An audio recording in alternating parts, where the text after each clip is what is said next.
कोशिश की north Korea को तबाह करने की, तो रशिया जो है वो नॉर्थ कोरिया के साथ है। इसका मतलब है कि नॉर्थ कोरिया और रशिया एक दूसरे के मफाद का ख्याल रखेंगे और आपको ज़्यादा फौजी मशकें, ज़्यादा फौजी एक्सरसाइजेस नजर आएंगी नॉर्थ कोरिया में from the side of Russia, क्योंकि ये दोनों अब एक दूसरे के इंटरेस्ट का ख्याल रखेंगे, ये दोनों एक दूसरे के साथ ही रहेंगे। बट ऑब्वियसली टाइम मामला किस तरफ जाते हैं। But finally I just want to add very important thing, जो अलास्का की सबमिट है, उस सबमिट से पहले हमने देखा कि पुतिन ने मोदी साहब को भी कॉल की, पुतिन ने जो है वो कॉल की शी जिनपिंग को, और पुतिन ने नॉर्थ कोरिया को कॉल किया। इसका मतलब है कि पुतिन जो है वो खुद भी इन सारे तीनों लीडर्स के पॉइंट्स ले रहे हैं। यानी मोदी साहब का क्या ख्याल है जंग के हवाले से, मोदी साहब क्या चाहते हैं जंग खत्म हो ना हो, शी जिनपिंग क्या चाहते हैं जंग खत्म हो ना हो, और नॉर्थ कोरिया क्या चाहते हैं, क्योंकि नॉर्थ कोरिया के भी 30-40 हज़ार फौजी इस टाइम रशिया के साथ लड़ रहे हैं। तो पुतिन साहब ने जंग, ये इस मीटिंग से पहले इन तीनों बड़े लीडर से बात की है जो कि पुतिन के बड़े करीब हैं, और उन्होंने नोट्स लिए होंगे, बहुत सारी और बातें की होंगी कि मैं इस जंग को कैसे खत्म करूं, आपका क्या ख्याल है, और इस जंग को मैं किस लेवल तक लेकर जा सकता हूं। तो इन तीनों बहुत इंपॉर्टेंट जो लीडर्स हैं दुनिया के, इन्होंने कहा होगा कि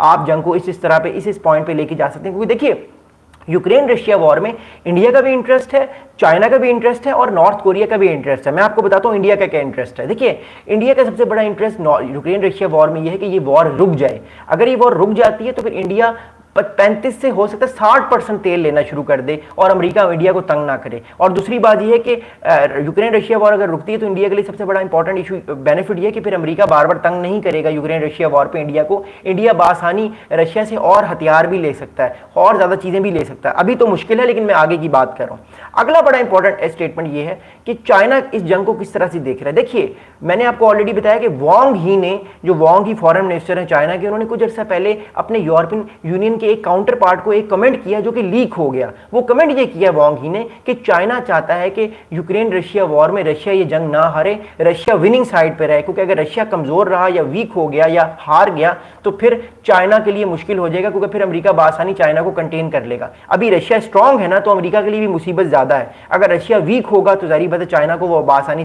कंटेन करेगा और चाइना के लिए मुसीबत बढ़ जाएगी। ये बड़ा इंपॉर्टेंट पॉइंट है कि चाइना कहीं ना कहीं कहेगा कि आप वो बातें मनवाएं जिसमें आप स्ट्रांग रहेंगे, आप वो बातें मनवाएं जिसमें हमारा भी बेनिफिट रहेगा। क्योंकि ऑब्वियसली चाइना और रशिया का इस टाइम बेनिफिट जो है वो इस तरह एक दूसरे के साथ है, वो चाहते हैं कि वो अमेरिकन लेड ऑर्डर को चैलेंज करें।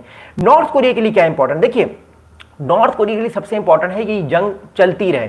मैं इसलिए कह रहा हूं नॉर्थ कोरिया चाहता है जंग चलती रहे, क्योंकि जितनी लंबी ये जंग चलेगी नॉर्थ कोरिया की फौजी जंग लड़ते रहेंगे। एक तो नॉर्थ कोरिया के जो फौजी हैं उनको एक्सपीरियंस आएगा जंग लड़ने का कि जंग लड़ी किस तरह जाती है प्रैक्टिकली वॉर। क्योंकि देखिए आखिरी जंग जो हुई है कोरियन वॉर वो 1950 से 1953 तक हुई है, 3 साल हुई है। उसके बाद अगले 60-70 साल कोरिया में कोई जंग नहीं हुई। तो नॉर्थ कोरियन सोल्जर्स के पास वो एक्सपीरियंस नहीं है, वो इतना हाई इंटेंसिटी वॉरफेयर में कभी गए नहीं है। तो ऐसे हाई इंटेंसिटी वॉरफेयर में अगर वो जाएंगे नहीं तो उनको कैसे पता चलेगा। जहां तक बात है साउथ कोरिया की, तो साउथ कोरिया के बाद अमेरिकन ऑलरेडी वो अमेरिका के साथ एक्सरसाइजेस करता है, तो साउथ कोरिया के पास ऑलरेडी वो एक्सपीरियंस है कि जंग कैसे लड़नी है। नॉर्थ कोरिया के पास नहीं है। तो आई थिंक ये यूक्रेन रशिया वॉर में एक इतनी हाई इंटेंसिटी वॉरफेयर जिसमें उन्होंने नेटो के सामान के अगेंस्ट लड़ाई की है, नेटो की जो नेटो ने इक्विपमेंट प्रोवाइड की है यूक्रेन को, उसके अगेंस्ट लड़ाई की है। तो कहीं ना कहीं जो नॉर्थ कोरिया उनके फौजियों को फायदा हुआ होगा और आगे भी वो पैसे लेते रहेंगे और अपनी इकोनॉमी को कहीं ना कहीं बेहतर, तो मैं नहीं कह सकता क्योंकि सैंक्शंस के बाद इकोनॉमी बेहतर तो नहीं होती, लेकिन कहीं ना कहीं वो सर्वाइव कर पाएंगे।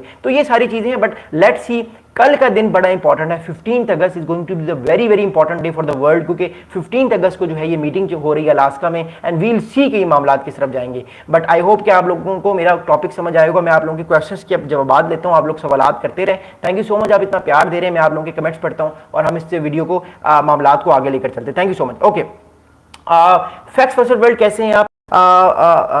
फैक्ट्स वर्सेस वर्ल्ड कह रहे हैं कि आज जाने किस टाइम आए हो आप ब्रदर बेसिकली मैंने इससे पहले 2.5 घंटे का एक सेशन किया था, आपने वो देखा होगा, वो ज़रूर देखिएगा। मैं थोड़ा सा बीच में रेस्ट कर रहा था, डिनर भी मैंने नहीं किया, तो मैंने कहा मैं अब आता हूँ। तो thank you so much facts versus world, आपने इतना प्यार किया, लव यू। कुमार शंकित कुमार सरखात भाई कैसे हैं आप? मैं ठीक हूँ, कैसे हैं आप ब्रदर? फैक्ट्स वर्सेस वर्ल्ड करें कि ऐसे ही हमें लाइव में रिप्लाई दिया करो, यू विल प्रोग्रेस। अच्छा ब्रदर, मैं फैक्ट्स वर्सेस वर्ल्ड में एक और चीज़ सोच रहा हूँ कि मैं एक न्यूज़ वाला लाइव बनाता हूँ ना, मैं सोच रहा हूँ मैं एक ऐसा क्वेश्चन आंसर वाला लाइव बनाऊँ जिसमें मैं फ़ौरन आप लोगों के